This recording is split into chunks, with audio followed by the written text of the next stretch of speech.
Who speaker? Demand Who speaker? Kan host leader za oma experience ni tak pon niya. Ato paron ti veltan hitsu asim ve hingain ka siya. Who speaker? PMCVK ron soida ke tu pa ti lutuk. Ole tu bang chuan. Jusuar public jusuar le. Permit nei chau ho kan host leader hi min azaiza pa bang chuan azaiza zo ti thei po ani lo wa siam tu atang chu bang chuan boi na siam tu chi veila ma mi ten ni azaiza pa chu bang chuan azaiza zo ti thei po ani lo wa siam tu atang chu bang chuan boi na siam tu chi veila ma mi ten ni Good speaker heng hi tun trum kan se son chunga elaya kan han rik lai na chi reng hi Helama tanga kabul kan tran hi omia lo ni. Solama trangin abul anon tran zela. Ti chuan tu na po khan mania an trong kam man ngai te thau mang khan helam hi minon charge la. Kan ngoi reng thei bik lawang kha kha chu kan soi fia ve ngai lom. Ola tun tu ma hian thu in chu lian deuh mai an nei dona chu helai hian an tong kam hi luk te vin longai thala pakhatin in ti na ati le pakhatin kan ti lo kha ti om dona longai thatiang Hey mania wain ti vel kan soi lai khan kan eminent members om tak te kum som le pasari lai chung wain zorna dan lo siam te khan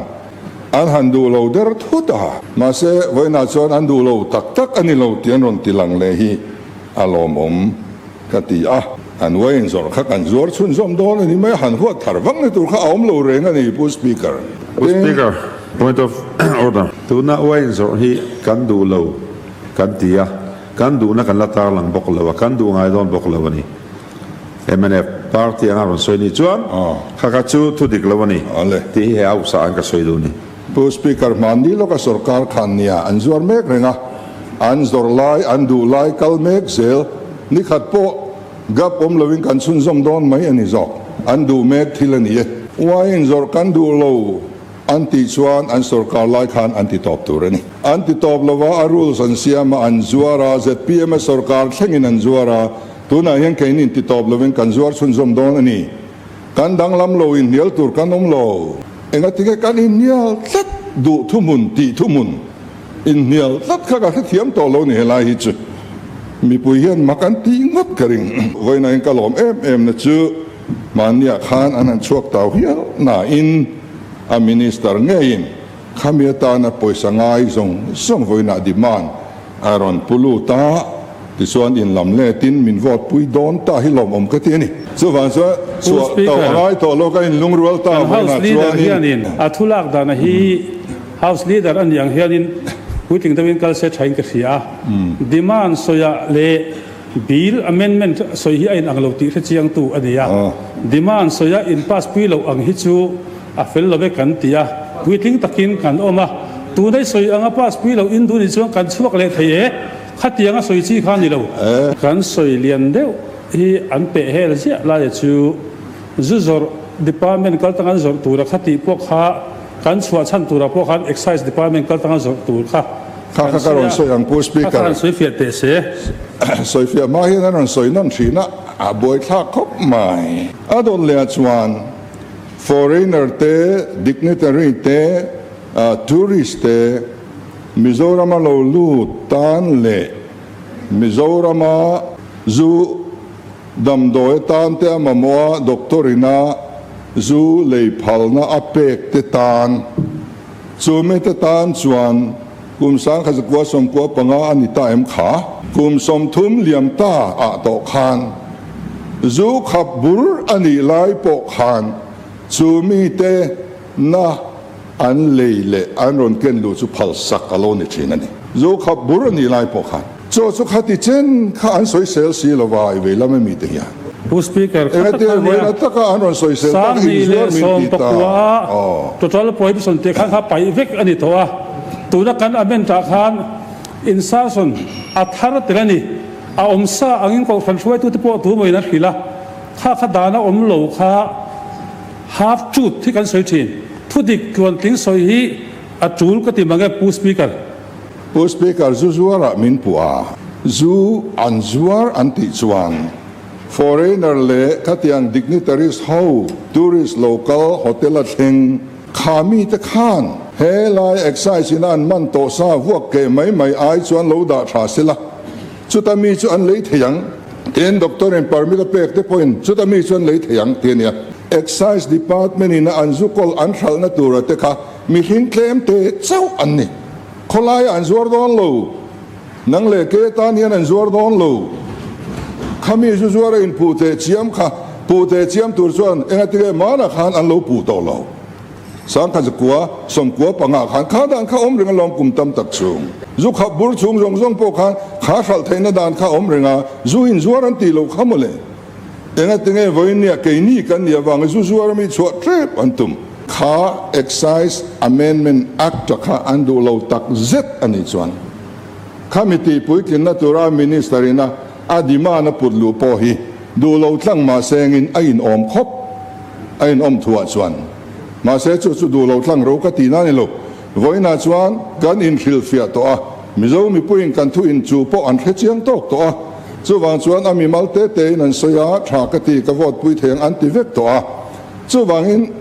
voina chuan ri ru tharin tan vot lang thei don ta hi lom thu ka soi mai ani bu fai ka zuar ta bu speaker bu fai ka zuar ta a dor po wala takin ka hong lova ka in kil khata ka na ta ni chu chu adu du lei athiang lova kan venga mi re thei zual wai me in chom dol ngai anti mitlem te tan lo zuar ta ila chu chu mi zong zong ta na bu vai zuar ka ni lo mitlem te ta na zuar ka ni chuang chia chuan excise department ina anzulo kol lo le thei tu rai chu mitlem te ni mi pu an zuar lo ti hi chu kan khetreva chu wang chuan voina hian zuzuar tur po khan min nor ta vak lovin ka hria a lom om ka ti sim sima lungrol takin ipat lang mai tong u kalome pu speaker to te khongain kan house board wak nuam lo trep oma min the thiam la kan house leader kha kan soyang khanin athuan soi kha mania in pass du lo kha tuan in pass pui in du le angania ti lai te khanin ti chuan in lam le tin min vot pui don ta hi lom om ka ti ni kan bem battery lu tina angreng em ba ei kan in khap thlam e khai pui ting takin dema hi chin pass pui thai kan ti lai in athen hi chuan in kan chuak mai nga te po an ti to ama chu he house moina kan convention kal ve thina oma khongai takin khalai ta khachu kan house leader hianin ti expanse tu na mo dia se thalo mo he house kan om tan pa ngai aza om na hi ivong sam tengwa kan ti ni khala ka chu hriat thiam lo tur omin ka hrelo deuh leka nia ka kan opposition lam kem te pawh hai thiam om tho rualin an sei nia ka lo hriat thiam dana chuan mania khati kha kanin niala he dan hi pasla kani lo ve ti in min chu santa kha ni atia ti kha ania maro chu voina in kalom em na chu mania khan anan chuak taw hi na in chuan voina hemi bil ti puitlin nana sumo mo te hi min pas pui le dona alawam khop mai thu khat vonin kan kalta ni mai lo mo ti nang dewa ka ngaya a minister ngein khamiata na poisa ngai zong song voina demand aron puluta ti chuan in lam le tin min vot pui don ta hi lom om ka ti ni an handu lo der thuta ma se voina chuan andu lo tak ani lo tian ron tilang le hi alom om ka ti wain hi arul siam tu an ni kum som pasari chung mania an tlak thleng khan an lo zuar ani ti thudik kha ka withdraw thailo thudik ani kha ten in zuar an ti poi mi puya kan zuar lo mi puya chuan zuar lo ni la dan tam taksia manga yang mitlem te foreigner lo lu le hemi te tan so hiani hei zuar kan ni lo ve ti kha ka soi le mai speaker kan soi lai lo ni soi ni kan house leader hian khami lai kha chu is i point ni selangin min pass pui chuan mani mi kha in pomani iti lai so khani ti chuan in lam le tin min vot pui don ta hi lom om ka ti ni min pass pui chuan mani mi kha in pomani iti lai so khani ti chuan in lam le tin min vot pui don ta hi lom om ka ti ni he house in pass pui ni chuan man ni bil kha in pom pui ti na ni ti lai zo kha ti chuan in lam le tin min vot pui don ta hi lom om ka ti ani aton tong khamun takin han ngai thla ila kan leader ina aron soya kha tlem khan in ngai angen in man fu lo de ben miang ti kan ya house atangin pu speaker velama mi ten chuaka man ya khan anan chuak tau hi na in voi na ro chuan lim tlang takin demand kan soi hawa kan pass tlang thei do na alom ometi kha aron soi tong kam kha ni maya ti chuan in lam le tin min vot pui don ta hi lom om ka ti ani kan house leader hi heta chon pa ber ania now te na khade leka kan han chong po hian zai zap tu ti nep tu chataka min lo chang tu ni house leader an pu da na kha adik chuang lo mania chuanin patling mania bil an against an pass tu lawa an chuaka success hoi na he min pom puin min pass pui thei do na kilometer ti mai ni pu speaker kan house leader hi chuti tu ti thei do nim ni ivela ma mi te hi an huat thu che khopin ka ria kai ni kan thua kan ngoya helaya hian anin ti senior viwa an kan chief minister kan house leader an ti vel dana hian pol lama lo en tu mi puite po hian lutuk an ti karing who speaker he house so nga za lo ber hi house leader hi kan in kain fria be ber le be ron po kani trong kam moi lo po ka chunga hian sen atam ber chu wang chuan khang kha chu ka tuar thei ama ro chu point in chu kan ne ya chu kan point in chu chuan ka risual pal ka ti sual pal ani chuan kain withdraw wa adik ani chuan kain withdraw ngai lo chu chuan ni voina po khati khang kan in dial babab na he kan an soya malte te in thai pas lang an kan ti thewa alom ome I pas dia lang ukati mai ni chu wang chuan in tuna po pas lang ila tataka pas lang dial turin kain som non le ni pu speaker kan ti lai ta chu kan house leader kan khong ai mil fia sakselingin mania in bil in swasan kha in poma ka ngai ti lai tong kam khani kan ti ni ti chuan in lam le tin min vot pui don ta hi lom om ka ti ani khalai te kha chu kan ai adik lo deuh leka a chan chu helama opposition group zong zong in patling in ha house le kan ram tan ti in kan chua san to ania kha kha chu akal to a chu ban chu khalai thil te kha chu han soinon lo kha ba thave ti in kan soinon le ni ole chiang kha uluk dewa kan ngai thak chuanin pudu oma tong kam film kho zia le a fin phaka zia ka ti don em niang a kon lang theya a chan chu kan soi tawang khanin a le lampang khanin he chu min pompui anga ka ngai ati na ti zong an la ma simin pompui anga ka ngai ti mi lawa he ti anga alungol ta kan pas le the hi lomom ka ti ya tiang kha tiang zong khana soi ve tat maya a le lampang tan chuanin in pom le ti na lom ti zong an la ka chan ti na ti chon boi thak thei khop maya inui dang kha min ngei ti na tiang te mo ka hei lo se kha ti khan dik ve la che bok sia inui dang kha min ngei ti na lo ma ti tlak chuan ni le tho ba ti na tiang zong chuan adik le thei lawa em pon ni se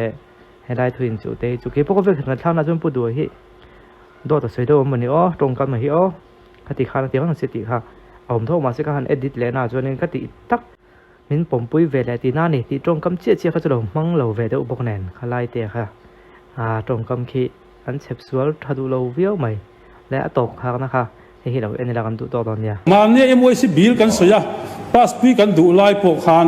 kan house leader tong kam uluk lo lu tu ka wanga kan suai tu sa te ro rel na dan siam thadu lo tia khati taka amusita wanga kan suai tu sa te thawang hawa chuak kan ni chu wang chuan in house leader hian a tong kam hi uluk deuh se ti in he house za na tan hian ka ngen non le pu speaker nang ma kal tangin ole ngai who speaker an soi non ta ka chuan dan siama chu dan nuaya na thok tu tur interview mori tenemo dpcm kaltlang ngai haulova du lak thei dan kha chu ram mel ma ani kati khalatiren ten poi saman dan audit thei mi alo du man thei dan siam kha engre ru pui nge kha dan khan siamang khatiang soi moi kha za thak jok felo mo kha thalo kan siam tha ka ti mai ni cho vàng chuan adik lo hi chu kan do mai ni ke ni chuan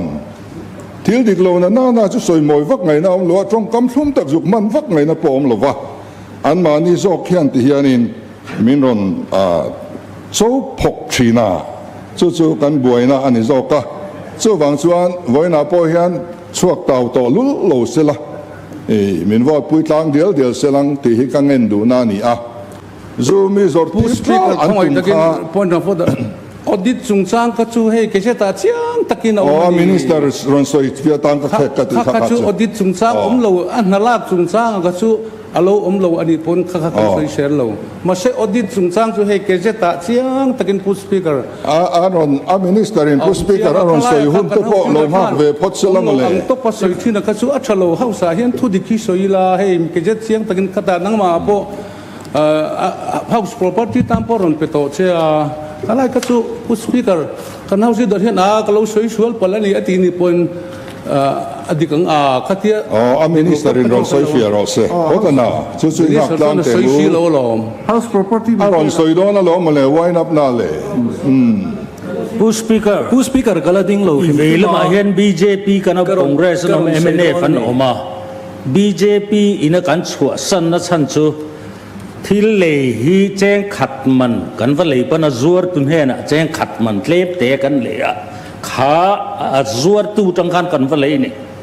noi khat man kan va le po hen atam de wa azur tu hen tang kan va le po chu tiang chon excise ina zu an confiscate MYC chung chang khanin ka soi fia na hun himin la pelo him san ne MYC audit chung chang khan soi fia na hun min la pelo wa pu speaker remiti chun karon la soi ne Hela hian MYC chung khan the commission shall maintain proper accounts and other relevant records and prepare annual statement of accounts in such form as may be prescribed the oma point pakhat engin nge choose statement of account le accounts le records to vanani ta engin nge vanani ti khachukan minister in social theitura ngai la panina the accounts of the commission shall be audited by such authority as may be prescribed tatia audit any time enge prescribed ani ti chu kan minister in ron soi fiat tura ngai la khala kha kan lo in hial chiam kha chu lem ri lawa helaya a oma wang hian record fail tak maintain ani e ti kha heta ti fian alom lawa tin audit any time chu me sang audit prescribed ani em ti po kha takin kan minister in la ron soi fiat tura ngai la audit kha kum som le paruk chung khanin an mani pa ngai a chon tum ni audit ani abak chu officer te request in tum thum kalpui ni abak zong chu khang kum tam taka khan audit po kal lo ni chu kum to pa po an close suang lo ni chu auditin chu wang chon chu a fel lo ni poisa du chin le thei poisa transparent lo lutuk tuina mo adu anga free taka aman the hemi general financial rules po paltang lo hi chu athalo ve ke ni chuanin hei hi in line with GFR in kalpui la kan tia tuna phei chuan khami kan han nei ma hau khan pu speaker tuna kan finance department chuan in third quarter le fourth quarter a GIA ta na MYC na poisan dil po khanin ron dil top to su in on dil top chuan a fellow estimate po ron nei ve ro tia ma ka chuan dil top pek top man top ani anuarem chan huna zia le khane mai chu wang chuan chu a lo wangin to ro second tin kan han bil tel ta ni ya ti chuan thok tu lak dana te mu mal zok sum le pai von dana te mu mal zok tu po chairman ni in tu po officer ni se general financial rules kha an zom to do na chu wang chuan he MYC bill sang ni som ni le panga kan han put lu kha pu speaker athal le in country a hausa hian ne tram ha sa te kan han ve a pathian ni pizara pini po kan felbi lo mai theya iding lampanga mi te po midang an din laya lela ma kini po kan loading to thin thowa mai khi kan on ngai lo ni speaker kan ngai changa khu speaker kan tia kan au lo lawa speaker in miron ena min khap zui lo chuan a control room trainer on thina tun chu mai he chuan are man chang piang hian kan met tamai ning ke ria tin hetia kan din to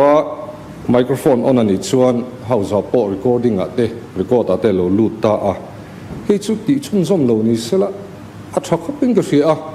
kan heta kan on hala kan tong hal mai zela ke ni po kan fel bik lo ka ti kha I soidu kan nei chuan speaker address sila tin speaker in thuro atoke atia kan thu tur ani chuan kan thu mai tur ani a speaker in min ngai changa min lo en wang ani chuan control room atangin ati thang to te noma microphone lo on mai thina he chu ti chun zom lo thakop min ka he chu rop na karan siam ani ale ruling le opposition kan ni kan ngai dan hi nang tak tak don tak tak song lo chuveng re chapter hi close mai langin adike maba kan la nei sia adike hey how sare nang chuan ko siat china chuan ko siat athui lo pawni mai thea speaker te ina atoke anti hi chuanin angai poimo ve thin chuan ka sia speaker I phalai kan te kan du thleng kan chiara kan ti mai hi chu claim chu ka speaker ina arem ti khangai ve ni o hengte po hi han sei zel ta ka chuan tiang chu om ve nia poni se ti khan sei le sei nu ruling le opposition om kan nia kan ngai dan te nang vek lowa ti khan du tok tai la